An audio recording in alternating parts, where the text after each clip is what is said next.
US ఏం చెప్తే అది వినేలా, అంటే యూఎస్ చెప్పు చేతల్లో ఉండేలాగా. మెయిన్ ఏంటి అంటే ఆయిల్ రిసోర్సెస్, ఆయిల్ కావాలి అమెరికాకి. ఆయిల్ ఎందుకు కావాలి అంటే అన్ని దేశాల మీద వేసినట్టే చైనా మీద వేస్తే చైనా తిరిగి టారిఫ్ వేసింది. At the same time rare earth minerals కూడా ఆపేసింది. వెనిజులా తీసుకున్నట్టయితే కనుక చైనాకి కూడా కట్టడి చేయొచ్చని. వెనిజులా ఎందుకంటే వరల్డ్లో హైయెస్ట్. ఇప్పుడు వాళ్ళ నెక్స్ట్ మూవ్ ఏంటి అంటే ఇరాన్. ఎందుకంటే ఇరాన్ కూడా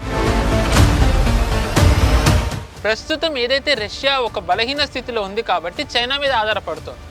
అదే యుద్ధం ఆగినట్టయితే రష్యా చైనా మీద అంత ఆధారపడక్కర్లేదు. సో అంటే ముందుగా డబ్బు రూపంగా కూడా ఆశ చూపి గ్రీన్లాండ్ని తీసుకుందాం అన్న ప్లాన్ కూడా ట్రంప్ చేశారు. గ్రీన్లాండ్ విషయం వచ్చినట్టయితే ముందుగా యుఎస్ ఒక సూపర్ పవర్. వాళ్ళు ఏంటి అంటే వాళ్ళు సొంతంగా ఏం తయారు చేయగలుగుతుంది. వేరే దేశాల మీద ఆధారపడకుండా యూరోప్ ఏ విషయంలో స్వతంత్రంగా ఉంది చెప్పండి.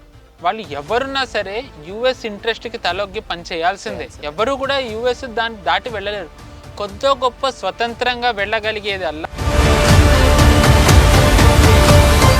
వెనిజులా ఇష్యూ, దాని తర్వాత గ్రీన్లాండ్, వీటి మీద ఇవి చూసుకుంటే ఇండియాపై ప్రభావం ఏ విధంగా చూపుతుంది అనుకోవచ్చు?